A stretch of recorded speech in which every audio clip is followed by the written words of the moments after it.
अब हम बात करते हैं वेटेड इंडेक्स नंबर की। अभी तक आपने मेरे साथ सिंपल इंडेक्स नंबर सीखा, वेटेड भी बहुत सिंपल है। आइए स्टार्ट करते हैं इसको। देखिए, वेटेड इंडेक्स नंबर दो तरह के हैं, अगेन एग्रीगेटिव और रिलेटिव। सबसे पहले हम बात करेंगे एग्रीगेटिव की। देखिए, वेटेड इंडेक्स नंबर से स्टार्ट करने से पहले मैं आपको एक छोटी सी बात बता दूं। वेटेड एग्रीगेटिव में वेटेड कि अगर आपको निकालना है प्राइस इंडेक्स तो आप वेट देंगे क्वांटिटी को, और अगर आपको निकालना है क्वांटिटी इंडेक्स तो आप वेट देंगे प्राइस को। क्या है, एक एक चीज मैं आपके साथ बड़े आराम से डिस्कस कर रहा हूं। देखिए जरा बोर्ड पे। सबसे पहले मैं बात कर रहा हूं लास्ट पेयर्स की। लास्ट पेयर्स इंडेक्स नंबर, आराम से ये वेट देते थे बेस ईयर को। कंफ्यूज होना थोड़ा थोड़ा शुरू हो चुके होंगे आप, होना बहुत जरूरी भी है कि एक तरफ मैंने बोला वेटेड प्राइस इंडेक्स है, वेट देना है क्वांटिटी को, क्वांटिटी इंडेक्स है तो वेट देना है प्राइस को। और अब मैं सबसे पहले लास्ट पेयर्स इंडेक्स नंबर बोल रहा हूं तो मैंने सबसे पहली बात लिख दी वेट देना है बेस ईयर को। आप कंफ्यूज हो चुके हैं, आराम से, कोई दिक्कत नहीं। आइए एक एग्जांपल से समझाता हूं। P01 बताइए कैसे लिखते हैं हम इसे। जो पहले आ रहा है डिनोमिनेटर, ये आ गया P1, याद है आपको। अब ये प्राइस इंडेक्स है या ये क्वांटिटी इंडेक्स है? सर नाम से ही पता लग रहा है ये हमारा प्राइस इंडेक्स है। अब क्योंकि ये प्राइस इंडेक्स है तो आप वेट किसको देने वाले हैं? क्वांटिटी को। तो आप इसे क्वांटिटी से मल्टीप्लाई कर दीजिए। वेट टू क्वांटिटी का मतलब होता है कि आपको उसे क्वांटिटी से मल्टीप्लाई करना, ठीक है। अब क्वेश्चन ये आया, क्वांटिटी कौन सी ईयर की? करंट ईयर की या बेस ईयर की? क्योंकि क्यों लिखा ना, तो ये 0 होगा 1 होगा, क्या होगा? तो इसने इसका जवाब दिया कि कौन सी लेनी है? Base year. अब आपको बहुत अच्छे से पता है बेस ईयर वो होता है इसके अंदर जो डिनोमिनेटर में आ रहा। डिनोमिनेटर में क्या आ रहा है? 0, तो क्या लेंगे? Q0 Q0। क्यों लिया? क्योंकि बेस ईयर कहां पर रिप्रेजेंट होता है? डिनोमिनेटर में, ये बात आपको अच्छे से पता है। तो Q0 Q0। इसके बाद थोड़ी सी इसकी डेकोरेशन, सिग्मा सिग्मा इंटू 100, आपका फॉर्मूला हो गया तैयार, ठीक है जी। चलिए एक और समझाऊं, आइए। P10 बताइए आराम से एकदम कैसे लिखेंगे? P0 P1, ये नीचे और ये आपका ऊपर। अब आप इसे मल्टीप्लाई करेंगे, ठीक है, किससे? क्वांटिटी से। क्वांटिटी से आप मल्टीप्लाई करेंगे, वेट देंगे आप किसको? बेस ईयर को। यहां बेस ईयर आप बता सकते हैं क्या होगा? सर यहां बेस ईयर 1 होगा, ठीक है। फिर इसकी डेकोरेशन हमने कर दी। चलिए सेम वे अगर हमें क्वांटिटी इंडेक्स निकालना है Q01, आइए Q1 Q0। अब इसके बाद Q1 Q0 हमने लिखा, क्वांटिटी इंडेक्स में वेट किसको देनी है? प्राइस को। और प्राइस किसका लेना है यहां पर? बेस ईयर का। तो बेस ईयर क्या है यहां पर? 0, ठीक है जी, समझ में आ रही है बातें। इसके बाद Q10 Q0 Q1, प्राइस को देना है वेट, और यहां पर कर बेस ईयर क्या होगा? 1, ठीक है जी। तो ये था आपका क्वांटिटी इंडेक्स। एक इंडेक्स आप समझ जाइए, आपको सारे इंडेक्स अपने आप समझ में आ जाएंगे, उसमें किसी भी तरह की कोई दिक्कत वाली बात नहीं है। तो ये प्राइस इंडेक्स और ये आपका हो गया क्वांटिटी इंडेक्स ना। तो ये लास्ट पेज आपने मेरे साथ पूरा का पूरा समझा। अब मैं बात करने जा रहा हूं पास्चेज की, ठीक है जी।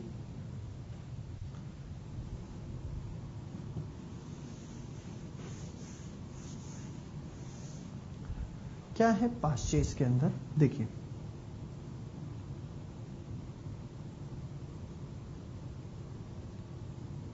Purchase index number. इसमें हम वेट देते हैं करंट ईयर को। परचेज में हम वेट देते हैं किसको? करंट ईयर को। मतलब आइए बात करते हैं P01, बताइए P0 P1, ठीक है जी, P1 यहाँ P0। अब करंट ईयर को हमें वेट देना है, करंट ईयर को वेट देना है। करंट ईयर सबसे पहले प्राइस इंडेक्स है, तो वेट किसको आएगी? क्वांटिटी को। और करंट ईयर क्या होता है? जो न्यूमिनेटर में आता है, तो Q1 फिर डेकोरेशन इंटू 100। करंट ईयर किस में आता है? न्यूमिनेटर। बेसिक कॉन्सेप्ट याद करिए। P10, हाँ जी, P0 P1। अब इसमें करंट ईयर क्या है सर? 0, तो Q0 ठीक है जी।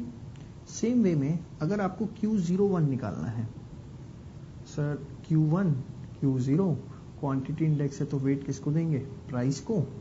और प्राइस भी किसका? करंट ईयर का, तो P1 ठीक है। और अगर Q10 है तो Q1 Q0 प्राइस को देना है, प्राइस करंट ईयर का क्या होगा? 0, ठीक है।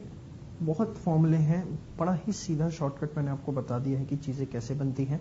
अब आप कोई भी चीज आराम से हैंडल कर सकते हैं। परचेज के बाद आपका थर्ड आता है मार्शल एजवर्थ। आइए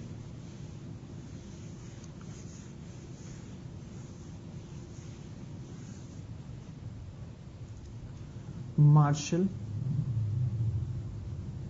एजवर्थ। इन्होंने कहा जी मैं ना दोनों को ही ले लेता हूं, मुझे कोई फर्क नहीं पड़ता, मतलब weight to both, current year and base year. कैसे? P01 है, वैसे क्या होता है बताइए? P01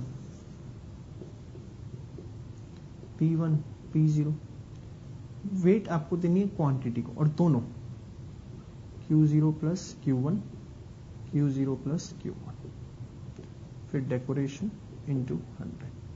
ऐसी 10 P1 P0 दोनों की क्वांटिटी आपको लेनी है।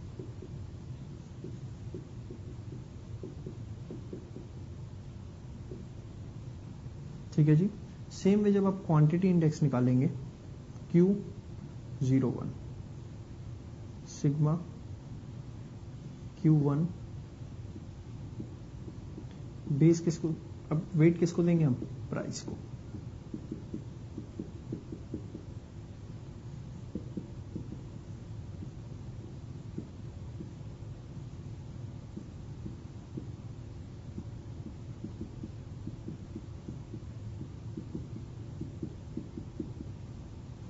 ठीक है जी।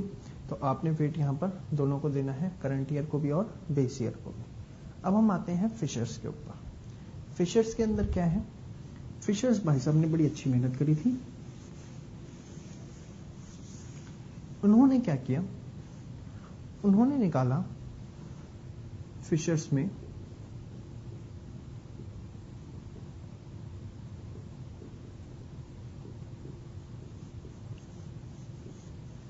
ज्योमेट्रिक मीन ऑफ लास्ट पे एंड पास्ट पे, दोनों का ज्योमेट्रिक मीन निकाल दिया। Geometric mean of last pairs and past days. कैसे? देखिए P01 ज्योमेट्रिक मीन P01, देखिए कैसे? पहले आप यहां लिखिए P1 P0 P1 P0। पाश्चे में किसको देना है हमें वेट? सर इसमें हमें देना है बेस ईयर को। पहले तो यहां क्वांटिटी लिख लीजिए। अब बेस ईयर मतलब Q0 Q0, और यहां पर किसको देना है? सर यहां देना है हमें करंट ईयर को, Q1 Q1, और फिर इसे 100। दोबारा रिपीट कर रहा हूं। लास्ट पे में वेट किसको दिया आपने? बेस ईयर को। तो बेस ईयर क्या है आपका? बेस ईयर है इसमें 0, तो Q0 Q0, और यहां पर फिर पाश्चे में किसको? करंट ईयर को, तो Q1 Q1। एक और देखिए P10 कैसे निकला होगा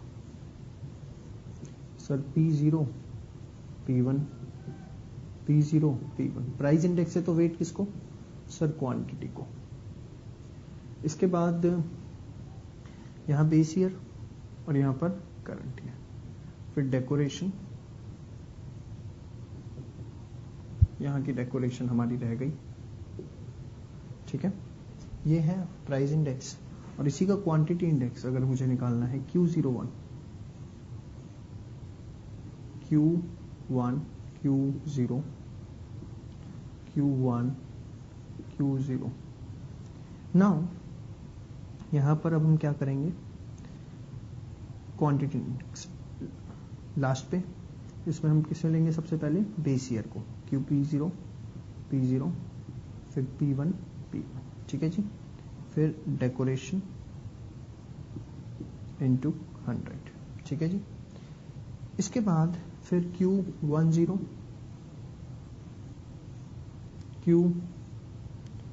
Q0 पॉइंट में Q1 Q0 पॉइंट में Q1, यहाँ P1 P1, यहाँ P0 P0,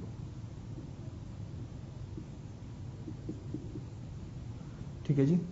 तो ये फॉर्मूले हैं आपके सारे के सारे, लास्ट पे पास्चे, मार्शल, एजवर्थ एंड फिशर के।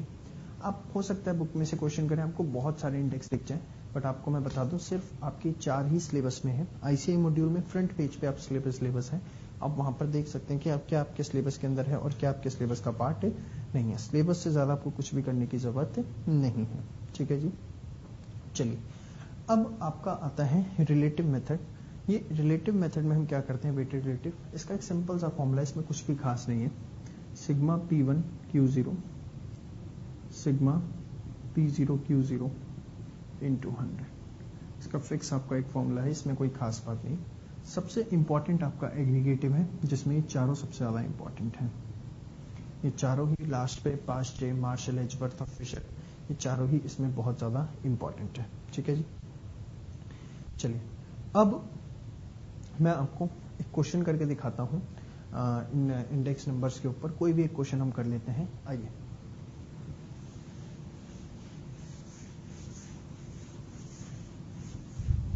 सपोज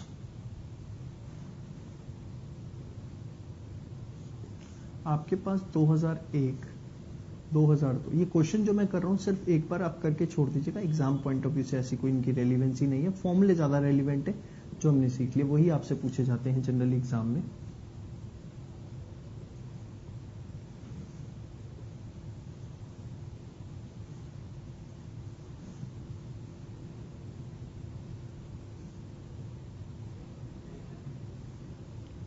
ना ये आपके पास एक डिटेल गिवन है और इसमें आपको बोला गया कि सपोज आपको निकालना है P01 Q10, ये आपको निकालना है लास्ट पे से, ये आपको निकालना है पास्टे से। ये सब दो चीजें पूछी गई, आइए देखते हैं कैसे निकलेगा। सबसे पहले आप क्या करिए, देखिए आपको पता है ये क्या है, एक तरह से P0 Q0, ये P1 और ये Q1। होपफुली आपको समझ में आ गया होगा, क्योंकि ये बेस ईयर है और ये करंट ईयर है। आप सबको मल्टीप्लाई कर दीजिए, जो जो आपको निकालना है। P0 Q0, 4 पॉसिबिलिटीज ही बनती है, चारों पॉसिबिलिटीज बना लीजिए, कोई दिक्कत वाली बात नहीं है, ठीक है। P0 Q0 1640, P0 Q1 1200 P1 Q1 720 1350, P1 Q0 600 720, ठीक है। अब आप इसका सम निकाल लीजिए, 1640 2400 0702 0230, ठीक है। ये आ गया sigma P0 Q0, sigma P0 Q1, sigma P1 Q1, sigma P1 Q0। अब जो उसने आपसे पूछा आप सब निकाल सकते हैं। एक बार ये बन गया, फॉर्मूला बनाने आता है। जैसे P01, बताइए क्या फॉर्मूला है, P1 P0 लास्ट पे है, तो वेट किसको देना है हमें? पहली बात तो प्राइस है तो क्वांटिटी को और बेस ईयर को। P1 Q0 आपके पास कितना है? 1320। P0 Q0 कितना है? 1640 इंटू 100। ठीक है जी, 1320 डिवाइड बाय 1640 इंटू 100, 80.48। इसके बाद Q10 पास्टे से निकालना है, तो Q0 Q1, और सेकंड चीज ये वेट किसको देता है? करंट ईयर को। तो क्वांटिटी है तो प्राइस को लेना है, और करंट ईयर की, तो करंट ईयर 0 होगा यहां पर, तो into 100। Q0 P0 1640, Q1 P0 2400। तो निकालिए 1640 डिवाइडेड बाय 2400, 100, यह आ गया 68.33। तो बेसिकली कोई भी क्वेश्चन हो, किसी भी तरीके का हो, घबराने की जरूरत नहीं है। जो भी चीजें, पहले आप चारों चीजें निकाल लीजिए, फॉर्मूला बनाइए, वैल्यूज पुट करिए, और आंसर आपके सामने। ज्यादा क्वेश्चन इस पे करने की जरूरत नहीं है। बेसिक कॉन्सेप्ट अगर आपने समझ लिया, बेसिक अंडरस्टैंडिंग आपके पास हो गई है, that is more than sufficient from examination point of